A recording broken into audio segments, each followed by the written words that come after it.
Good evening. कल की class में हमने बुद्धि के 3 सिद्धांतों के बारे में चर्चा की थी। गिलफोर्ड का त्रिआयामी सिद्धांत जो कि 1967 में दिया गया था और इसमें बुद्धि के 3 आयाम बताए गए थे, विषय वस्तु, संक्रिया और उत्पाद। और इसमें जो कुल बुद्धि के खंड बताए गए थे वर्तमान में जो माने जाते हैं वो थे 180। दूसरा सिद्धांत था बहुबुद्धि सिद्धांत जो कि गार्डनर ने दिया था 1983 के अंदर, जिसमें उन्होंने मूल रूप से 7 प्रकार बताए थे और संशोधन के बाद में 9 प्रकार बताए थे बुद्धि के। 7 प्रकार थे जिसमें तार्किक बुद्धि, भाषाई बुद्धि, संगीतात्मक बुद्धि, शारीरिक बुद्धि, स्थानिक बुद्धि, व्यक्तिक आत्मन बुद्धि, व्यक्तिक अन्य बुद्धि और बाद में 98 में एक संशोधन हुआ जिसमें प्राकृतिक बुद्धि जोड़ी गई और वो 2000 के अंदर अस्तित्ववादी बुद्धि जोड़ी गई थी। अगला सिद्धांत था ठोस व तरल सिद्धांत जो कि कैटल और हॉर्न ने दिया था 1963 में, जिसमें 2 प्रकार की बुद्धि बताई गई थी, ठोस बुद्धि और तरल बुद्धि। इसके बारे में हमने पिछली क्लास में चर्चा की थी। आज हम जो पढ़ेंगे वो पढ़ेंगे संवेगात्मक बुद्धि कि संवेगात्मक बुद्धि जो है वो क्या होती है। आइए चर्चा करते हैं कि क्या संवेगात्मक बुद्धि क्या होती है। संवेगात्मक बुद्धि की जो अवधारणा है, ये अवधारणा लेकर आए थे जॉन मेयर और पीटर सैलोवी और इस शब्द का सबसे पहले प्रयोग भी इन्हीं ने किया था। इनकी एक किताब थी व्हाट इज ईक्यू, 1990 में इन्होंने लिखी थी। उस किताब के अंदर उन्होंने पहली बार संवेगात्मक बुद्धि शब्द का प्रयोग किया। अब देखिए, इसके अलावा उन्होंने एक पुस्तक और लिखी थी, संवेगात्मक बुद्धि तथा संवेगात्मक विकास। इन दोनों ही किताबों में संवेगात्मक बुद्धि के बारे में आपको जानकारी मिलेगी। अब देखिए, अवधारणा और शब्द का प्रयोग तो किया था जॉन मेयर, पीटर सैलोवी ने, लेकिन संवेगात्मक बुद्धि के जो प्रतिपादक है वो है डेनियल गोलमैन। डेनियल गोलमैन ने 1995 में अपनी पुस्तक संवेगात्मक बुद्धि, बुद्धि लब्धि से अधिक महत्वपूर्ण क्यों, इस किताब के अंदर संवेगात्मक जो बुद्धि है इसकी सैद्धांतिक व्याख्या की थी। इसके कारण गोलमैन को संवेगात्मक बुद्धि का क्या माना जाता है, प्रतिपादक माना जाता है। तो ध्यान रखिए, अवधारणा और शब्द का प्रयोग किया था जॉन मेयर और पीटर सैलोवी ने और प्रतिपादक कौन है संवेगात्मक बुद्धि के, डेनियल गोलमैन। अब देखिए, ये संवेगात्मक बुद्धि होती क्या है, इसको समझने के लिए आप सिर्फ इस परिभाषा पे ध्यान दीजिए जो गोलमैन ने दी है। अगर आप इस परिभाषा को समझ जाएंगे तो आपको पूरी संवेगात्मक बुद्धि समझ में आ जाएगी। देखिए परिभाषा क्या है, संवेगों को जानने, ध्यान दीजिए, संवेगों को जानने, समझने और संबंध स्थापित करने की जो योग्यता है वही क्या है, संवेगात्मक बुद्धि है।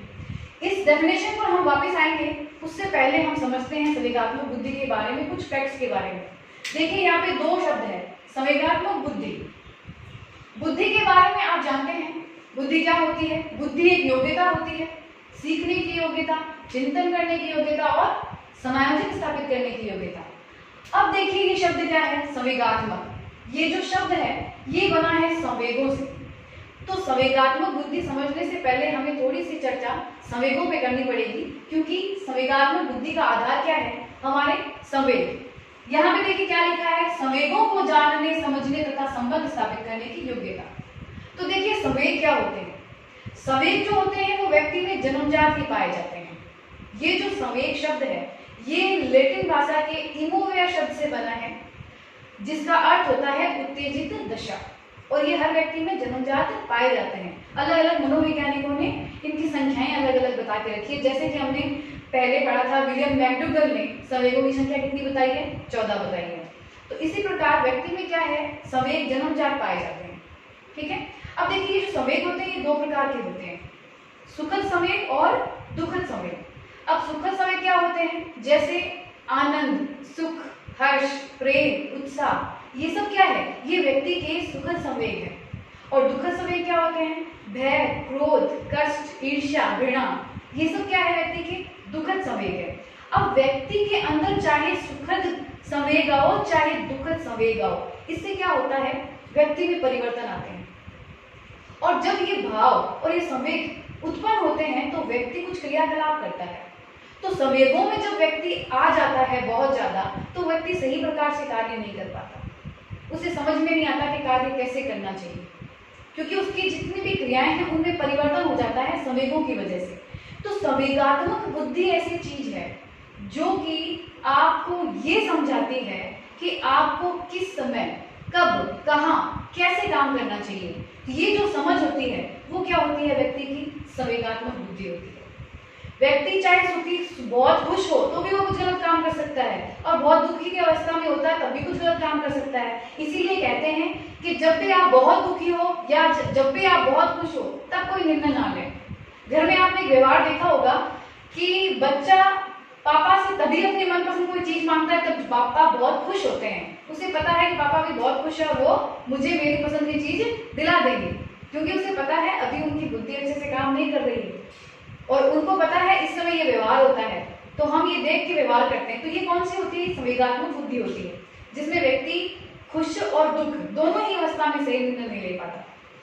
अब जैसे भय के बारे में मैं आपको एक संवेग के बारे में एक स्टोरी बताती हूँ। जयपुर के एक राजा थे ईश्वरी सिंह। जो राजा थे उन्होंने आत्महत्या कर ली थी इस डर की वजह से कि आक्रमण होने वाला है, और इसी भय से उन्हें आत्महत्या कर ली, क्योंकि ये जो संवेग था भय का वो बहुत ज्यादा हो गया और वो उसे नियंत्रित नहीं कर पाए। खुश होकर भी व्यक्ति इस तरह का कुछ डिसीजन लेता है लाइफ में। देखिए समझ लीजिए एक लड़का है जो स्कूल में पढ़ता है, बहुत अच्छा कलाकार है, लोगों ने बहुत तारीफ कर दी कि अरे कितना अच्छा कलाकार है, तुम तो हीरो बन सकते हो। वो बालक क्या करता है, अपनी पढ़ाई लिखाई सब छोड़ के आगे चला जाता है। तो क्या उसने वो सही काम किया? अब वो उसने जो सही काम नहीं किया है वो किसके अभाव में किया है, संवेगात्मक बुद्धि के अभाव में किया है। संवेगात्मक बुद्धि के द्वारा ही व्यक्ति क्या कर सकता है, सही चीजों को सोच सकता है, समझ सकता है, निर्णय ले सकता है। सारे काम किसके द्वारा होते हैं, संवेगात्मक बुद्धि के द्वारा होते हैं। और संवेगात्मक बुद्धि है जो हमें हमारे जितने भी प्रश्न होते हैं हमारे क्यों के, उनके उत्तर देती है। जैसे देखिए हम बहुत बार परेशान होते हैं और हमें पता नहीं होता हम क्यों परेशान हैं, तो संवेगों को समझना बहुत जरूरी है। हम कहते हैं हमें गुस्सा आ रहा है, हमें बहुत फ्रस्ट्रेशन हो रही है, हमें बहुत खुशी हो रही है, मैं बहुत उत्तेजित हो रहा हूँ, इस तरह के जो वाक्य हैं हमें पता नहीं होते। इन क्यों का जवाब हमें कौन देती है, संवेगात्मक बुद्धि देती है, क्योंकि उनके द्वारा हम क्या करते हैं, हम संवेगों को देखिए जानते हैं कि जो भी हमारे अंदर परिवर्तन आ रहा है क्यों आ रहा है, तो उनको हम जानेंगे, हम उसे समझेंगे। जब हम समझ जाएंगे तो हम उस पर नियंत्रण भी कर सकते हैं, संबंध स्थापित कर सकते हैं और समायोजन स्थापित कर सकते हैं। तो संवेगात्मक बुद्धि के द्वारा ही व्यक्ति जीवन में सही निर्णय ले सकता है, नेतृत्व कर सकता है, समायोजन स्थापित कर सकता है और एक अच्छा जीवन जी सकता है, अपनी सभी क्षमताओं का पूरा प्रयोग कर सकता है। इसीलिए गोलमैन के अनुसार देखिए कि जीवन की पूरी सफलता के अंदर केवल 20% योगदान होता है बुद्धि का, यानी हमारे आईक्यू का। 80% जो योगदान है वो किसका होता है, संवेगात्मक बुद्धि का होता है। अब ऐसा क्यों, देखिए एक आईक्यू तेज वाला लड़का है और एक आईक्यू कम वाला लड़का है, लेकिन संवेगात्मक रूप से अगर जो आईक्यू तेज वाला लड़का है वो अगर स्थिर नहीं है तो वो अपनी क्षमताओं का प्रयोग जीवन में अच्छी तरह नहीं कर पाएगा और जिस सफलता को उसे प्राप्त करना चाहिए वो उसे प्राप्त नहीं कर पाएगा, क्योंकि वो समायोजन नहीं स्थापित कर पाएगा खुद के साथ। उसे कभी भी गुस्सा आ जाएगा, वो बहुत ज्यादा क्रोध कर सकता है, लोगों के साथ समायोजन नहीं करेगा, विद्यालय में समायोजन नहीं कर पाएगा, घर में नहीं कर पाएगा। तो ऐसे जो व्यक्ति होते हैं वो हमेशा तनावग्रस्त रहते हैं और तनावग्रस्त स्थिति में कभी भी आप अपनी क्षमताओं का पूर्ण प्रयोग नहीं कर सकते हो। इसीलिए कहा जाता है कि जीवन की सफलता में इंपॉर्टेंट क्या है, संवेगात्मक बुद्धि। चाहे आईक्यू कम हो लेकिन अगर वो संवेगात्मक रूप से स्थिर है व्यक्ति तो वो जीवन में बहुत सफलताओं को प्राप्त करेगा। इसके लिए इंपॉर्टेंट क्या है कि व्यक्ति में संवेगात्मक बुद्धि अधिक होनी चाहिए, चाहे उसकी बुद्धि का लेवल हो वो सामान्य होगा तो भी कोई बात नहीं है। और अगर किसी व्यक्ति में बहुत बुद्धि है और संवेगात्मक बुद्धि कम है तो भी वो जीवन में उतनी सफलता नहीं प्राप्त कर सकता जितनी उसे करनी चाहिए। तो अब आपको समझ में आया कि संवेगात्मक बुद्धि क्या होती है, संवेगों को जानने, समझने, संबंध स्थापित करने की योग्यता। अब देखिए फ्रीडमैन ने क्या परिभाषा दी है, संवेगों को जानने, महसूस करने और समझने की योग्यता लगभग सिमिलर है। बारोन ने क्या कहा है कि संवेगों को संवेगात्मक बुद्धि वह क्षमता परिवर्तित होती है जिसके माध्यम से दिन प्रतिदिन की पर्यावरणीय चुनौतियों के साथ निपटा जाता है। मतलब संवेगात्मक बुद्धि के द्वारा एक क्षमता परिवर्तित होती है आपके अंदर, जिससे पर्यावरण में आपके सामने जितनी भी चुनौतियां हैं उसका सामना आप अच्छे से कर सकते हो। वो कौन सी बुद्धि होती है? संवेगात्मक बुद्धि। अब देखिए, हमने पहले कुछ बुद्धि के सिद्धांत पढ़े थे। उन सिद्धांतों में थॉर्नडाइक की जो बुद्धि थी, एक 3 बुद्धि बताई थी थॉर्नडाइक ने, मूर्त बुद्धि, अमूर्त बुद्धि और सामाजिक बुद्धि। यहाँ जो सामाजिक बुद्धि है उसका संबंध किससे है? संवेगात्मक बुद्धि के साथ है। वैसे ही हमने अभी गार्डनर का जो बहुबुद्धि सिद्धांत पढ़ा था, उस सिद्धांत में व्यक्तिगत आत्मन और व्यक्तिगत अन्य बुद्धि, इन दोनों का संबंध किससे है? संवेगात्मक बुद्धि है। क्योंकि देखिए इसमें क्या था, समाज में यहाँ पे सामाजिक लोगों के साथ समाज स्थापित करने, संप्रेषण करने की योग्यता थी। व्यक्तिगत में क्या था? व्यक्ति स्वयं के विचारों को, संवेगों को जानना, नियंत्रण करना था। दूसरा यहाँ पे व्यक्तिगत अन्य में क्या था? दूसरों को जानना, दूसरों को समझना, ये योग्यता इसके अंदर थी। तो इनका जो संबंध है वो किसके साथ है? संवेगात्मक बुद्धि के साथ है। ठीक है, अब आगे चलते हैं। देखिए, गोलमैन ने सावेगिक क्षमता के तत्व बताए हैं। देखिए कि संवेगात्मक बुद्धि के अंदर कौन कौन से तत्व महत्वपूर्ण है जो एक व्यक्ति के अंदर होने चाहिए। यदि ये गुण एक व्यक्ति के अंदर है, इसका मतलब वो व्यक्ति संवेगात्मक रूप से क्या है? स्थिर है और उसमें सावेगिक बुद्धि है। तो देखिए क्या क्या वो क्षमताएं होनी चाहिए एक सावेगिक रूप से स्थिर व्यक्ति के अंदर। तो वो तत्व कौन से हैं सावेगिक क्षमता के? आइए उसके बारे में हम चर्चा करते हैं। पहला है आत्म अवगतता या जागरूकता, इसे बोलते हैं सेल्फ अवेयरनेस। इसका मतलब क्या होता है कि अपनी संवेगों, शक्तियों, कमियों के बारे में जिस व्यक्ति को पता होता है वो व्यक्ति क्या है? आत्म जागरूक है। मतलब आत्म जागरूकता का मतलब होता है आपको अपने गुण और दोष दोनों के बारे में पता होता है, आपकी अपनी क्षमताओं के बारे में आपको पता होता है, आप जीवन में क्या कर सकते हो उसके बारे में आपको पता होता है। देखिए 2 प्रकार के विद्यार्थी होते हैं। एक विद्यार्थी होता है वो first grade, second grade, third grade, fourth grade सारे एग्जाम देता है, लेकिन इनमें से एक वाला होता है वो बोलता है मैं तो सिर्फ आईएएस का ही एग्जाम दूंगा। ऐसा वो क्यों कहता है? ऐसा वो इसलिए कहता है कि उसे अपनी क्षमता पता है, वो आत्म जागरूक है, वो जानता है कि उसकी क्षमता ये करने की है, तो वो फिर नीचे किस तरह का काम क्यों करेगा। तो ये जो समझ है वो क्या है? आत्म जागरूकता। दूसरा देखिए आत्मनियंत्रण। आत्मनियंत्रण यानी आप अपने भावनाओं में बहते नहीं हो, आप अपने भावों के ऊपर कंट्रोल कर सकते हो। मान लीजिए आपको बहुत क्रोध आया, पर आपको पता है कि हमें क्रोध कहाँ व्यक्त करना है। समझ लो आप बाहर गए, आपको किसी ने कुछ ऐसा कह दिया जो आपको अच्छा नहीं लगा और आपको गुस्सा आ गया, तो या तो आप उसे 2 बातें कह दोगे या आप उसकी पिटाई कर दोगे। लेकिन अगर आप संवेगात्मक रूप से स्थिर हैं और आप में अगर आत्मनियंत्रण है तो आप अपने व्यवहार को वहां पे रोक लोगे और वहां पे वैसा ही प्रदर्शन करोगे जैसा आपको करना चाहिए। तो उसे क्या कहते हैं? आत्मनियंत्रण। ऐसे व्यक्ति कभी भी क्रोधित प्रवृत्ति में नहीं रहेंगे, विषादी प्रवृत्ति में नहीं रहेंगे।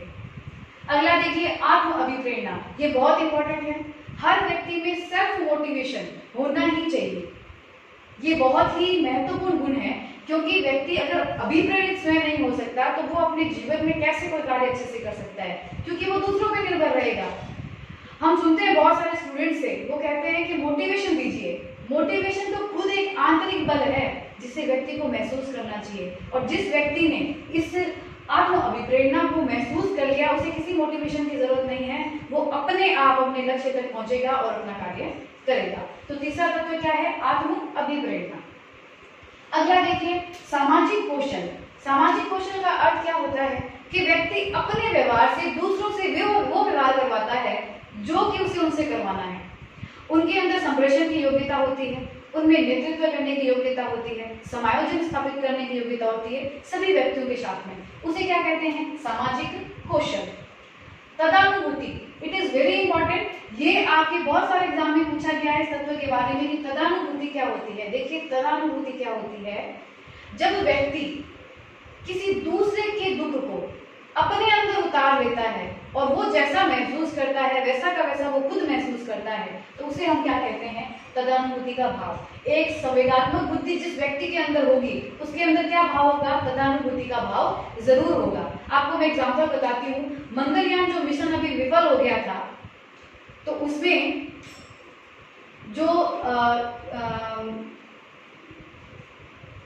मिशन फेल हो गया था उसके अंदर मोदी जी ने, जिन्होंने ये अभियान चलाया था, उनके गले लगकर उन्होंने उन्हें सांत्वना दी थी। तो आप देखोगे मोदी जी के जो भाव थे उन भावों में आप फील करोगे कि वो वैसा ही दुख महसूस कर रहे हैं जैसा कि वो उनके जिन्होंने ये मंगलयान मिशन चलाया था वो फील कर रहे थे। तो ये जो भाव उन्होंने फील किया था वो क्या थी? वो तदानुभूति थी। कहने का मतलब ये है कि जिस व्यक्ति को जैसा दुख लग रहा है वो दुख हम महसूस करते हैं कि वो दुख कैसा है, उसे हम कहते हैं तदानुभूति। आगे देखिए, ये थे आपकी संवेगात्मक क्षमता के तत्व। अब जॉन मेयर और पीटर सेलोवी इन्हीं को दो भागों में बांटते हैं। पहले के जो तीन हैं इनको वो कहते हैं व्यक्तिगत तत्व और इन दो को कहते हैं सामाजिक तत्व। तो आप ध्यान रखिए, इन तीनों को कहा गया है व्यक्तिगत तत्व और इन दोनों को कहा गया है सामाजिक तत्व। किसने कहा है ये?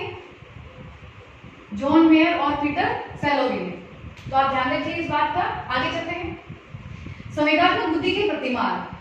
क्या प्रतिमान है संवेगात्मक बुद्धि के? देखिए, इसके मुख्य रूप से तीन प्रतिमान हैं, तीनों की हम व्याख्या करते हैं।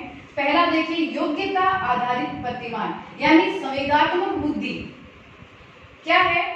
योग्यता आधारित प्रतिमान है, मतलब ये एक प्रकार की योग्यता है। और ये जॉन मेयर और पीटर सेलोवी ने बताया है।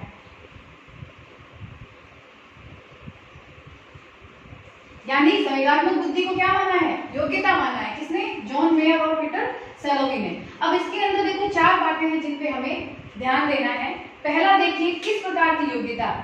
संवेगों का प्रत्यक्षीकरण करने की योग्यता। संवेगों का प्रत्यक्षीकरण करने की योग्यता क्या होती है? देखिए कि आपके सामने जो भी व्यक्ति प्रत्यक्ष रूप से जो संवेग दिखा रहा है उस संवेग को देख के आप पहचान जाओ कि ये संवेग सच्चे हैं या झूठे हैं। देखिए, हम बहुत बार बाजार जाते हैं तो बहुत सारे वहां पे भिखारी आते हैं पैसे मांगने के लिए। सभी के पास ऐसा नहीं है कि उनके पास खाने के लिए रोटी नहीं है, लेकिन वो ऐसे ही आपके संग व्यवहार करेंगे जैसे उनके पास कुछ भी नहीं है। तो आपकी अगर संवेगात्मक बुद्धि है आप में, तो आप ये पहचान जाओगे प्रत्यक्ष रूप से कि कौन झूठ बोल रहा है, कौन सच बोल रहा है। दूसरा देखिए, संवेगों का प्रयोग विचार करके करना। देखिए, आपके मन में जब भी विचार आए, आपके सामने कोई स्थिति आ जाए, आपको किसी ने कुछ खराब कह दिया, अगर गुस्सा आ रहा है, आप भाव में हो, दुखी हो, तो कभी भी अपने विचारों को बिना सोचे समझे नहीं कहना चाहिए। हमेशा विचार करके उत्तर देना चाहिए कि उत्तर हमें कैसे देना है, शब्दों से देना है या कुछ साबित करके देना है, किस प्रकार के सामने वाले को हमें जवाब देना है। तो संवेगों का प्रयोग विचार करके करना चाहिए। एक बार एक महिला थी, उसका पति उसे हमेशा मारता था, तो वो महिला कभी उसे कुछ कहती नहीं थी, उसे बस पढ़ने का शौक था, वो पढ़ती रहती थी और उसके पति की वो आदत थी कि वो हमेशा उसे मारता रहता था, पर वो कुछ नहीं कहती थी। और एक दिन वो लड़की IAS ऑफिसर बन जाती है पढ़ते पढ़ते। तो उसने उसके बाद उसे जवाब दिया कि तुम मेरे लायक नहीं हो। तो ये जो उसने काम किया वो अपने संवेगों का जो उसने प्रयोग किया वो विचार करके किया। तो यहाँ पे क्या है, संवेगों का प्रयोग जो करना चाहिए विचार करके करना चाहिए। अगला देखिए, संवेगों को समझने की योग्यता, कि संवेग क्या है वो आपको समझ में आना चाहिए, कैसे है, सामने वाले व्यक्ति के मन में क्या चल रहा है उसको समझने की योग्यता। संवेगों की प्रबंध करने की योग्यता। अब आपको मैनेज करना पड़ेगा कि आपके अंदर संवेग आ गए, बहुत अचानक खुश हो गए, बहुत अचानक दुखी हो गए या बहुत उदास हो, लेकिन आपके सामने परिस्थिति जैसी है उसका प्रयोग आपको वैसे ही करना है जैसे आपके सामने परिस्थिति है। तो उसे कहते हैं संवेगों का प्रबंधन करना, कि जगह स्थिति के अनुसार आप व्यवहार कर रहे हैं। अगला प्रतिमान है गुण प्रतिमान, जो कि दिया है केवी पेट्राइडिस ने। उन्होंने कहा है कि जो संवेगात्मक बुद्धि है वो क्या है, गुण है। जैसे हमारे अंदर नैतिक गुण होते हैं, चारित्रिक गुण होते हैं, वैसे ही संवेगात्मक बुद्धि भी क्या है, व्यक्तित्व का एक अभिन्न अंग है। ये क्या है, एक गुण है। अगला प्रतिमान है मिश्रित प्रतिमान, जो दिया है डेनियल गोलमैन ने। उनके अनुसार बुद्धि योग्यता भी है और गुण भी है, इन दोनों का मिश्रण क्या है, संवेगात्मक बुद्धि है। ये किसका मानना है, डेनियल गोलमैन का।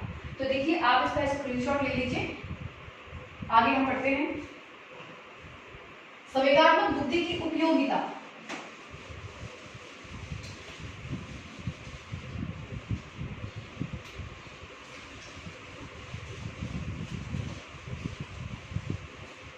संवेगात्मक जो बुद्धि है उसकी क्या उपयोगिता है हमारे जीवन में, इसके बारे में हम चर्चा करते हैं। देखिए,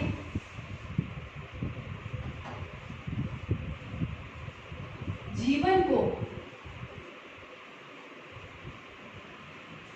आनंदमय, शांतिपूर्ण व संतुलित बनाने में, अगर किसी व्यक्ति को अपने जीवन को आनंदमय, सुखमय, शांतिपूर्ण और संतुलित बनाना है तो उस व्यक्ति के अंदर क्या होनी चाहिए, संवेगात्मक बुद्धि होनी चाहिए। क्योंकि देखो, संवेगात्मक बुद्धि के द्वारा ही व्यक्ति खुद को समझेगा, दूसरों को समझेगा, दूसरों को समझकर नियंत्रण करेगा अपने संवेगों के ऊपर, समस्याओं का समाधान करेगा और उचित निर्णय लेगा, समायोजन स्थापित करेगा। तो ये क्वालिटी तो जीवन के हर क्षेत्र में चाहिए।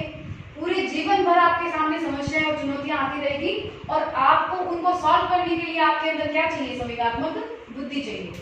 मधुर संबंध बनाने में कौन सी बुद्धि चाहिए, संवेगात्मक बुद्धि चाहिए। समायोजन स्थापित करने में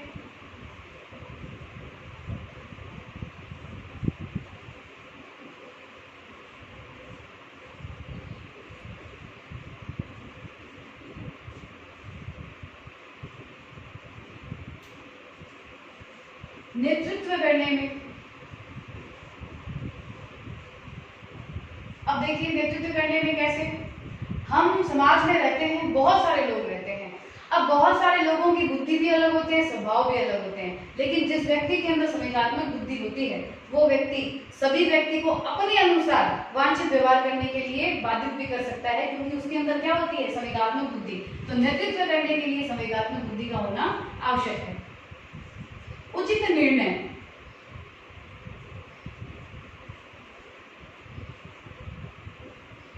उचित निर्णय करने में। अभी देखिए, हाल ही की घटना है, योगी आदित्यनाथ के पिताजी का देहांत हो गया था, लेकिन वो फिर भी दाह संस्कार के कार्यक्रम में नहीं गए, क्योंकि अभी कोरोना से संबंधित जितनी समस्याएं चल रही है, तो इस समस्याओं में अपने काम को छोड़ के वहां जाना उनके लिए संभव नहीं था। तो संवेगात्मक रूप से उन्होंने एक उचित निर्णय लिया। उसके लिए कौन सी बुद्धि चाहिए, वो बुद्धि है संवेगात्मक बुद्धि। आप जीवन में देख लीजिए कि जो भी व्यक्ति बहुत सफल होते हैं और जीवन में बहुत सारी सफलताएं जिसे मिली है, उन व्यक्ति के अंदर क्या कौन सी बुद्धि होती है, संवेगात्मक बुद्धि होती है। चाहे उनका IQ कम हो, लेकिन फिर भी वो जीवन में बहुत सफल है, क्योंकि उनके पास क्या है, संवेगात्मक बुद्धि है। अभिप्रेरित करने के लिए, स्वयं को अभिप्रेरित करने में कौन सी बुद्धि चाहिए, संवेगात्मक बुद्धि होनी चाहिए। अभिप्रेरणा दूसरों से नहीं, खुद के अंदर अपने आप जागृत होनी चाहिए, और वो उसी में जागृत होती है जिसके अंदर क्या होती है, संवेगात्मक बुद्धि होती है। सफलता प्राप्त करने में,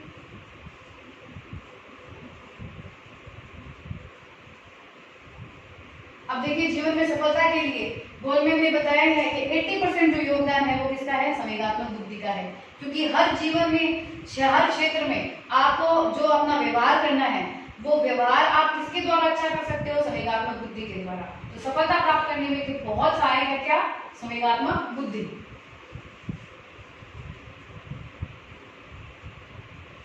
दूसरों को जानने, समझने,